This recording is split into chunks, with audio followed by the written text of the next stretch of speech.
우리는 삶에서 모두가 좋은 평가를 받고 싶은 마음을 가지고 있습니다.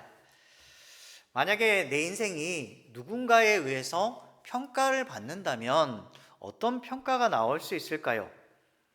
저 사람은 그저 그런 사람, 형편없는 사람, 비교적 괜찮은 사람, 또는 선한 사람이야. 모두가 부러워할 정도의 사람이라고 이렇게 평가를 받을 수 있을 것입니다. 어찌됐든 간에 우리는 좋은 선한 평가를 받았으면 하는 마음이 우리 안에 있습니다.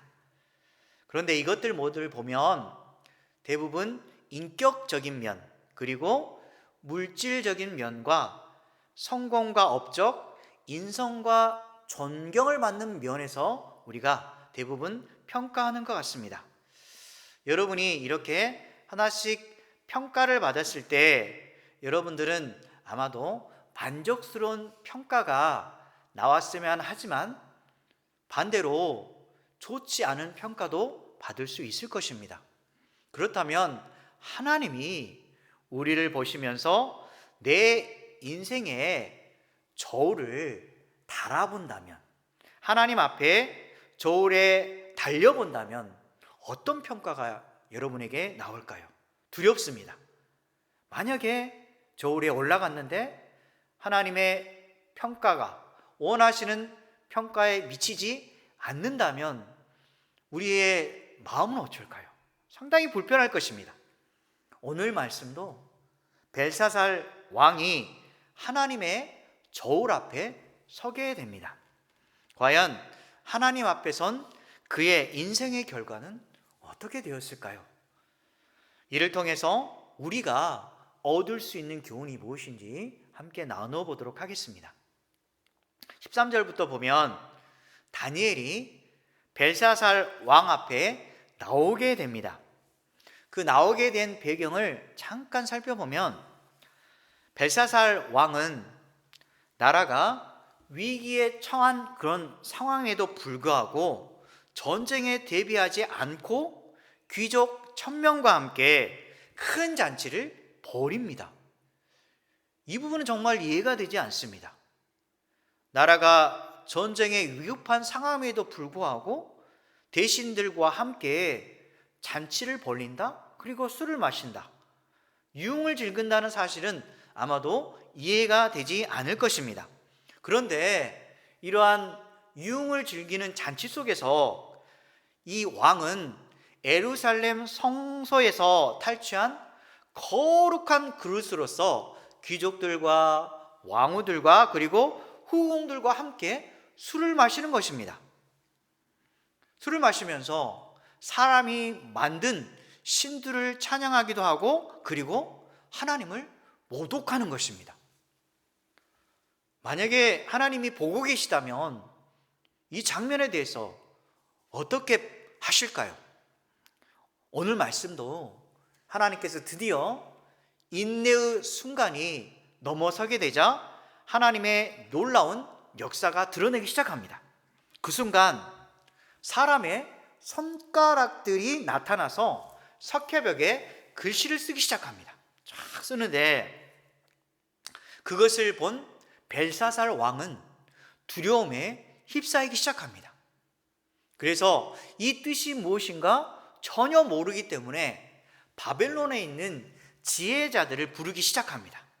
모두 모아서 이것을 해석하게 만드는데 해석할 수 있을까요?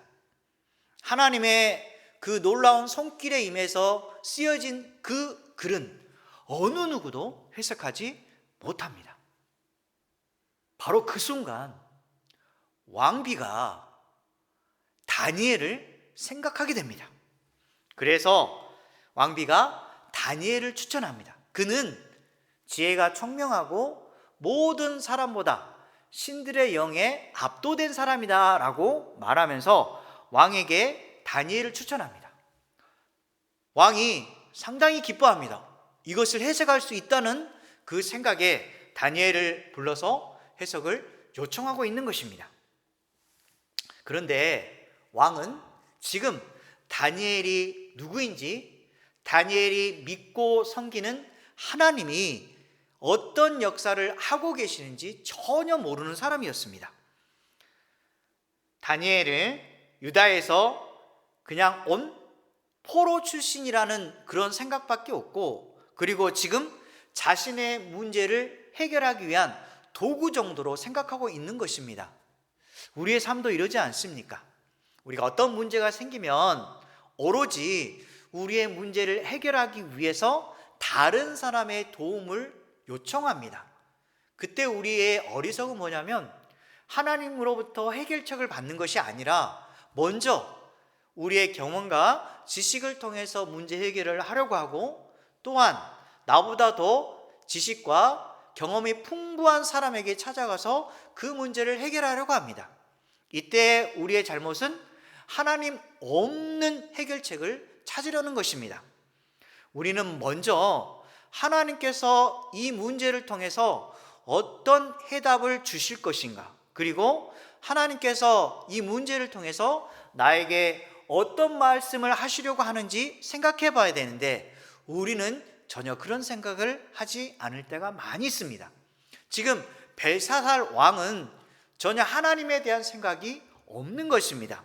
그래서 다니엘을 통해서 어떻게 해서든 이 글귀를 해석함으로 말미암아 이 두려움에서 벗어나려고 하는 것입니다.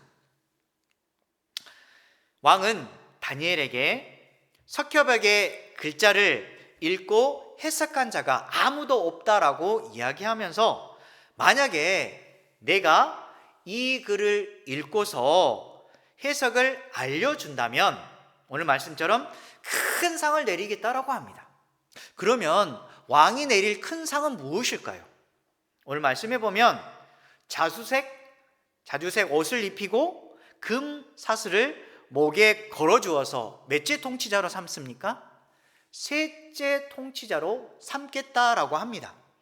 이해가 되지 않을 것입니다. 왕 다음에는 두 번째 통치자라고 생각할 수 있는데, 사실상 첫 번째 통치자는 왕의 아버지입니다. 왕의 아버지는 전쟁으로 인하여 밖으로 나가서 전쟁에 출전해 있습니다. 그리고 그의 아들인 벨사살 왕이 나라를 통치하고 있는 것입니다. 그래서 첫 번째 통치자 다음이 바로 자신이기 때문에 자신 다음으로 셋째 통치자를 삼겠다라고 말하고 있는 것입니다. 지금 여러분이 이러한 제안을 받는다면 어떻게 하실까요? 이 꿈만 해석하면 내가 이 나라에서 세 번째로 높은 자리에 앉게 될 것이고 부와 명예를 얻게 될 것이기 때문에 당연히 있는 힘껏 해석하려고 할 것입니다. 나에게 명예가 돌아오고 좋은 것들 오는데 마다할 사람이 있을까요? 사실상 왕은 다니엘에게 세상 욕심을 자극하고 있는 거래를 제안한 것입니다.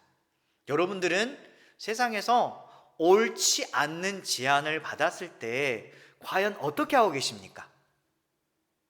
자신에게 너무나 좋은 그런 제안을 여러분에게 했을 때, 하지만 불법적이거나 하나님께서 원하시지 않는 것을 제안했을 때 여러분들은 어떤 마음을 품고 과연 그 제안에 대해서 어떻게 하실 것입니까? 하나님이 원하시지 않는다라고 여겨진다면 여러분은 그 제안을 당연히 거절하리라 믿습니다. 우리 자신은 하지만 욕심이 안에 가득 차 있습니다. 인생 딱 한 번 역전을 통해서 내가 앞으로의 삶을 잘 살고 싶은 게 우리의 마음입니다. 항상 우리 안에는 로또에 당첨되기를 원하는 그런 심정이 있습니다. 무엇인가 잘 되어서 한 방 날리고 싶은 마음이 우리 안에 있는데, 하나님은 이렇게 쉽게 얻기를 원하지 않습니다. 자기가 맡은 일에 성실하게, 그리고 주어진 일에 감사함으로 자족하면서 좋은 열매를 맺으라고 하시지, 그냥 불로소득을 얻지 않기를 원하십니다. 항상 여러분들은 마음의 중심을 보시면서 어떤 제안이 왔을 때 이것이 하나님께서 진정으로 원하는 제안인가, 그리고 하나님 앞에 떳떳한 방법으로 할 수 있는가를 생각해 보면서 그 제안을 따르시기 바랍니다. 오늘 보면 이 해석을 함으로 말미암아 보상을 받게 될 그 다니엘의 반응은 어떨까요? 기회다라고, 내가 높아질 수 있는 정말 찬스야라고 했을까요? 오늘 17절에 보면 그는 이렇게 말합니다. 왕의 애물은 왕이 친히 가지시며 왕의 상급은 다른 사람에게 주옵소서라고 전혀 관심이 없는 듯이 이야기합니다. 참 대단한 사람인 것 같습니다. 마음이 흔들렸을 건데, 좋은 것을 준다는데 당연히 받고 싶은 마음이 있을 텐데도 불구하고 그는 그것에 대해서 전혀 흔들리지 않는 것입니다. 그러면서 다른 것은 안 받더라도 오로지 왕을 위해 단지 해석하겠다라고 말하는 것입니다. 먼저 다니엘은 이 해석을 위해서 느부갓네살 왕에 대해서 이야기를 하기 시작합니다. 왜 꺼냈을까요? 이것을 통해서 강력한 하나님의 경고의 메시지를 그에게 주려고 한 것입니다. 지금 사실상 다니엘은 아주 마음이 긴장된 상태일 수도 있습니다. 왜냐하면 왕이 잘못했기 때문에 왕의 잘못에 대한 것에 대해서 강력한 메시지를 주어야 되기 때문에 사실 비장한 마음으로 얘기할 수 있을 것입니다. 여러분들도 이런 상태가 있을 겁니다. 누군가에게 중요한 충고를 해야 되는데 그 사람이 받아들이지 않을 거라고 생각했을 때, 그리고 이 말을 한다면 그 사람과 부딪히는 일이 생길 수 있기 때문에 피하고 싶은 마음이 있지만 그래도 반드시 해야 되겠다고 생각한다면 아마도 비장한 심정으로 말할 것입니다. 왜냐하면 정말 돕고 싶고 그 사람이 이 길에서 벗어나기를 원한다고 한다면 진심 어린 마음으로, 충정 어린 마음으로 그에게 말할 것입니다. 지금 그는 진심으로 왕을 위하는 마음으로 이야기하기도 하고, 또한 하나님 앞에 잘못된 인생을 살아가면 어떻게 되는지 아마도 그는 충분히 말하고 싶었을 것입니다. 지금 이것은 왕에 대한 하나님의 주권에 대해서 강력하게 얘기하고 싶은 것입니다. 이전에 한번 내용을 살펴보면 하나님께서 선왕인 느부갓네살에게 나라와 큰 권세와 영광을 다 주셨습니다. 그리고 선왕은 이러한 하나님의 은혜를 통해서 모든 나라를 다스리면서 부와 명예와 권력을 모두 지게 됩니다. 그런데 그에게 있어서 큰 문제점이 발생합니다. 어떤 문제점일까요? 사람은 가지면 가질수록 더 많은 것을 요구하게 되고, 너무 높아지면 교만한 자리에 서게 됩니다. 자기보다 높은 것이 없기 때문에 위에서 아래로 다 내려다봅니다. 그래서 사람을 무시하게 되고 자신의 원하는 뜻대로 살아가고자 하는 그런 잘못된 욕망이 그의 안에 있게 되는 것입니다. 하나님의 영광보다 자신의 영광을 높이려고 하자 하나님께서 그를 낮추시기 시작합니다. 결과는 어떻게 됐을까요? 그는 왕궁에서 쫓겨납니다. 그래서 짐승들과 함께 먹고 자는 그런 가장 처참한 불행한 인생을 살기 시작합니다. 나중에 그가 자신이 오로지 하나님으로 인하여 왕권을 지게 됐다는 사실을 깨닫게 되고, 하나님을 인정하는 순간 다시 왕권을 회복할 수 있게 됩니다. 그래서 지금 모든 권세와 영광은 하나님께로부터 온 것임을 그가 다시 한번 알려주고 있는 것입니다. 느부갓네살 왕에 대한 긴 이야기를 한 후에 벨사살 왕에 대한 문제점을 아주 강력하게 설명합니다. 오늘 말씀 22절에 보면 벨사살이여, 왕은 그의 아들이 되어서 이것을 다 알고도 아직도 마음을 낮추지 아니하고. 첫 번째 문제는 무엇이었을까요? 말씀처럼 이것을 다 알고도입니다. 알고도라는 표현이 중요합니다. 선왕인 느부갓네살의 패망의 원인이 바로 교만이라는 사실을 이미 왕은 알고 있음에도 불구하고 선왕처럼 똑같이 하나님보다 자신을 높이고 있습니다라는 사실을 알려주는 것입니다. 그래서 우리도 이것을 보면서 어떤 마음을 품어야 할까요? 에베소서 5장 17절 말씀 함께 읽겠습니다.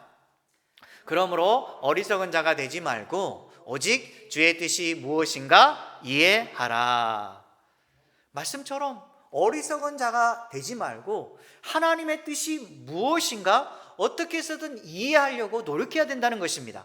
항상 중심의 초점에는 하나님의 마음과 생각과 뜻이 들어있어야 됩니다. 그래서 우리는 잘못된 것을 그대로 따라하지 마시고 우리 한자성어처럼 타산지석으로 삼으시기 바랍니다. 잘못된 것에 대해서 그대로 따라하지 마시고 그것을 고치고 나는 다시는 이런 일을 행하지 않겠다라는 심정으로 결단하고 하나님의 선하신 뜻을 따르라는 것입니다. 두 번째 문제는 무엇이었을까요? 다 알고도 다음에 아직도 마음을 낮추지 못한 것입니다. 아직도 마음을 낮추지 못했다는 것은 버려야 할 것을 결코 버리지 않는 것입니다. 여러분들은 어떨까요? 자신의 약함과 자신의 욕망에 대해서 다 알고 있습니다. 그래서 그것을 움켜쥐려는 순간 우리 안에는 선함과 악함이 싸우게 됩니다. 만약에 이런 것을 행하면 하나님께서 싫어하실 거예요. 이것은 도저히 받아들일 수 없는 그리스도인의 모습이야 라고 있고, 또 한쪽에서는 아니야, 이번 한 번만 받아들이고 나중에 다른 길로 가면 되잖아. 그러니까 이거 한 번만 받아들이고 네 인생의 길도 중요하잖아. 그러니까 이것을 너의 것으로 받아들여서 어려움을 이겨내면 돼. 그리고 너 이것을 가지고 다른 사람을 도우면 되잖아. 이렇게 합리화하려고 할 것입니다. 여러분이 만약에 선한 마음과 악한 사단의 마음이 함께 공존한다면 여러분은 어떤 마음을 가지시겠습니까? 반드시 하나님의 선한 마음을 가지시고 악한 마음과 싸우시기 바랍니다. 버려야 할 것 과연 무엇일까요? 지금 벨사살 왕에 있어서 버려야 할 것은 향락만을 추구하는 삶, 그리고 자기 사랑과 자기만을 높이는 모습입니다. 사실상 우리 안에도 자기 사랑이 가득 채워져 있습니다. 자기 것은 너무너무 소중해서 절대 자신은 다쳐서는 안 되고, 상대방은 낮아지더라도 자신은 낮추고 싶은 마음이 결코 없습니다. 그리고 자신이 이 교만이 계속해서 높아져서 모든 사람보다 가장 높은 자리에 오르고 싶은 게 우리의 마음입니다. 지금 벨사살 왕하고 나하고 상관없다고 생각하면 안 됩니다. 우리도 똑같이 벨사살 왕처럼 즐기고 싶어하고 나를 위한 인생을 살고 싶은 게 솔직한 마음인 것입니다. 그래서 우리는 꼭 적용해야 될 것은 잘못된 것을 자각했으면, 스스로 깨달았으면 반드시 버릴 것은 버리시기 바랍니다. 생각이나 마음으로만 하지 마시고 생각과 마음이 들었다면 반드시 실천으로 옮기셔야 됩니다. 이것이 곧 나를 살리는 비결입니다. 생각만 했다고 해서, 마음만 품었다고 해서 결코 실천하지 않습니다. 항상 손과 발이 움직여졌을 때 내 삶의 변화가 일어나는 것입니다. 혹시나 여러분이 가족을 사랑하는 마음이 생긴다면, 알고 있다면 마음으로만 하지 마시고 자신이 할 수 있는 작은 일이라도 실천하십시오. 교회에서 어떤 일을 하고 싶은 마음이 생겼다면, 주님을 위해서 내가 작은 일이라도 돕고 싶은 마음이 생겼다면 꼭 실천하시기 바랍니다. 생각만 하다가 시간이 흐르면 이 마음도 얕아집니다. 주님께서 원하시는 마음을 품었다면 반드시 그 즉시 실천으로 옮겨서 하나님의 기쁨이 되는 인생을 사시기 바랍니다. 세 번째 문제는 무엇일까요? 그의 세 번째 문제는 23절에 잘 나와 있습니다. 거룩한 그릇으로 술을 마시고 사람이 만든 신상들을 찬양하기 시작하고 하나님을 모독한 것입니다. 하나님 가만두실까요? 하나님의 이름을 더럽히고 있는데, 그 거룩한 그릇으로 술을 마시고 더럽히고 있는데 하나님이 가만히 두지 않습니다. 결국 그는 우상을 숭배하고 자신의 영광을 위해서 모든 것을 쓰고 있는 것입니다. 그러면 그의 결말은 어떻게 될까요? 만약에 우리가 벨사살 왕처럼 이렇게 하나님을 모독하고 우상 숭배하고 나를 위한 인생으로만 살아가면 어떻게 될까요? 전도서 12장 13절 말씀 함께 읽겠습니다. 일의 결국을 다 들었으니 하나님을 경외하고 그의 명령들을 지킬지어다.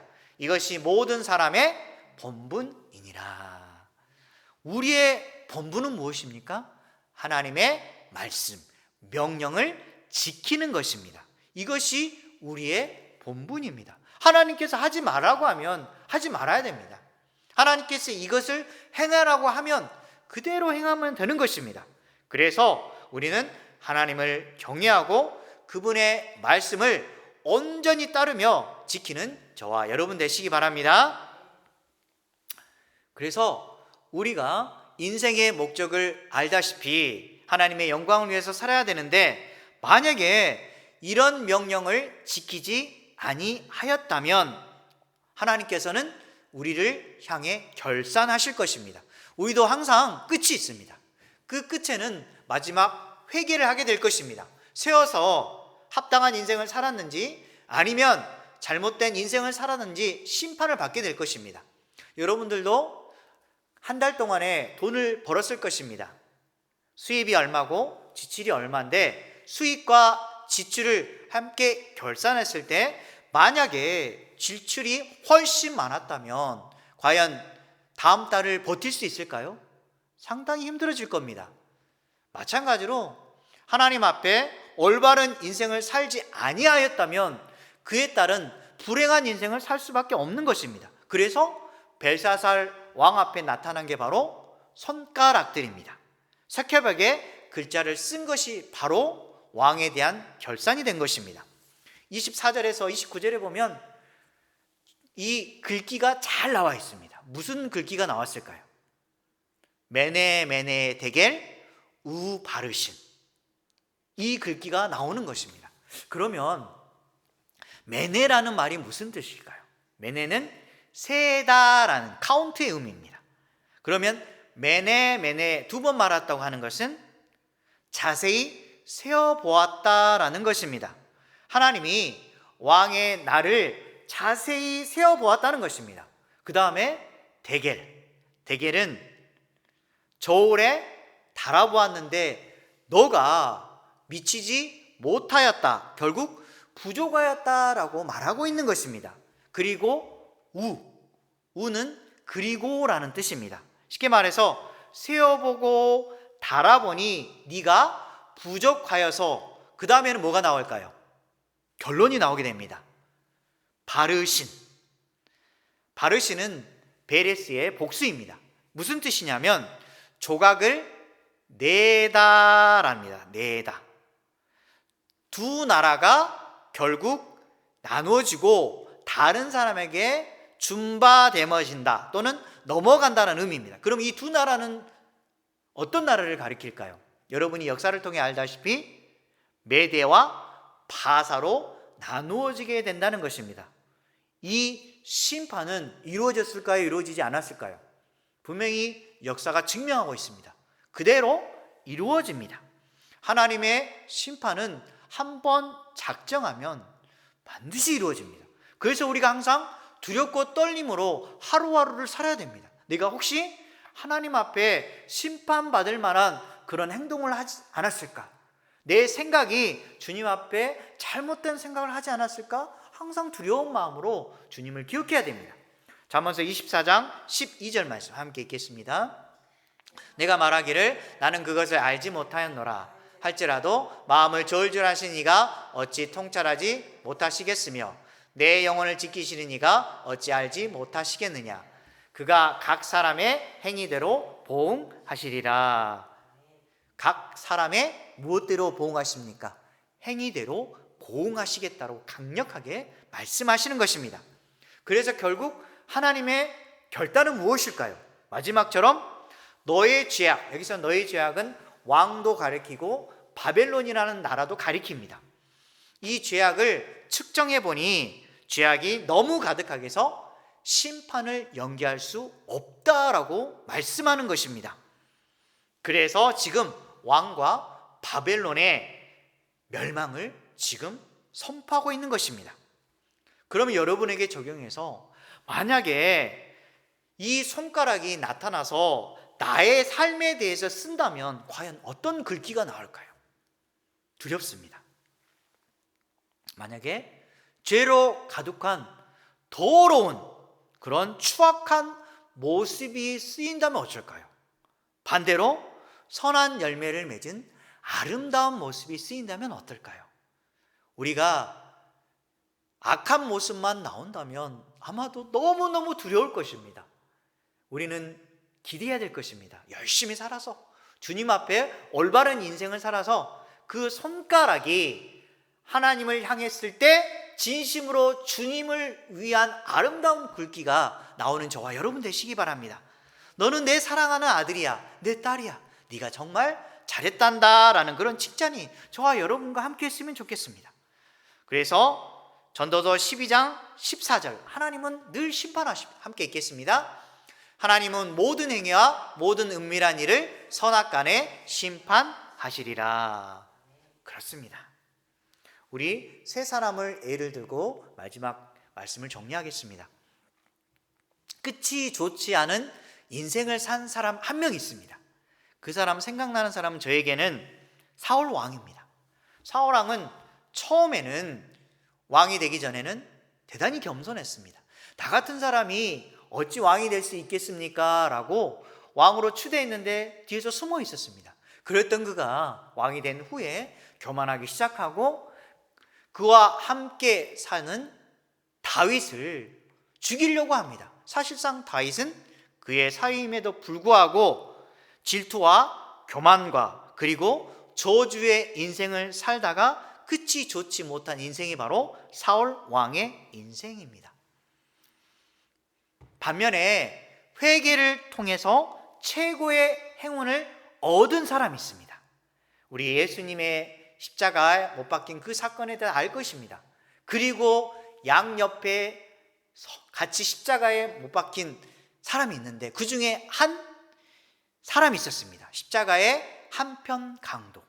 그가 예수님을 바라보더니 예수님은 우리와 다른 사람이다 라고 고백하면서 예수님, 만약에 당신이 당신의 나라에 가시면 나를 잊지 마시옵소서 라고 고백합니다. 그 고백 하나가 그의 인생을 살립니다. 그래서 예수님께서 네가 나와 함께 낙원에 있으리라 라고 말하는 것입니다. 우리가 마지막 순간에 죽기 직전에 회개하여서 예수 그리스도를 영접함으로 구원을 받을 수도 있습니다. 이것은 놀라운 축복입니다. 이거보다 큰 축복은 마지막에 더 큰 은혜를 누린 사람입니다. 회개를 통한 그 은혜도 있지만 끝이 좋은 인생을 산 사람, 누가 생각이 납니까? 저에게는 있어서 야곱이 생각이 납니다. 야곱은 태어났을 때 쌍둥이로 태어나는데 형 에서의 발꿈치를 잡습니다. 어떻게 해서든 장자가 되려고 태어나기 전부터 막 형을 힘들게 합니다. 그리고 나중에 커서도 형 에서의 장자권을 빼앗기 위해서 거짓말하고 속입니다. 정말 그의 인생은 속임과 거짓의 인생이었는데 그가 이스라엘이라는 이름을 받고 난 이후부터는 하나님을 향한 거룩을 추구하기 시작하고 영광의 이름을 얻기 시작한 후에 이스라엘이라는 이름답게 살아가기 시작합니다. 그리고 그의 마지막은 어떻게 됐을까요? 죽음의 순간 요셉과 자신의 자녀들을 다 축복합니다. 결국 그는 다음 세대를 이어주는 축복의 매개체가 되는 것입니다. 비록 그가 속임수와 간사한 인생을 살았지만 그의 인생이 조금씩 지나면서 하나님을 알게 되고 하나님을 위해서 일하는 인생이 되고 마지막 순간에 자녀들을 위해서 다음 세대를 위해서 축복해주는 그런 사람, 여러분들도 그런 하나님의 선택받은 사람이 되시기 바랍니다. 말씀을 정리하도록 하겠습니다. 지금 여러분이 하나님의 저울 위에 올라간다면 합격된 인생일까요? 믿음의 인생을 살고 주님의 마음에 부합한 무게가 나간 그런 인생을 살았을까요? 한번 여러분이 한번 생각해 보시기 바랍니다. 벨사살 왕은 하나님의 저울에 그 달린 무게, 그리고 곧 하나님의 평가에서 사실상 부족했습니다. 미달이었습니다. 선발 투수가 아무리 잘 던져도 구원 투수가 마무리하지 못한다면 결국 진 게임입니다. 우리가 잘못된 것을 그대로 따라하지 마시고 타산지석으로 삼으시고 잘못이나 죄를 스스로 자각했다면 반드시 버릴 것은 버리고 하나님을 경외하면서 그분의 말씀을 온전히 따르고 지키십시오. 그래야 해서 하나님 앞에 섰을 때 무게감 있는 인생, 결말이 아름다운 인생을 사는 저와 여러분 되시길 주님의 이름으로 간절히 축원합니다.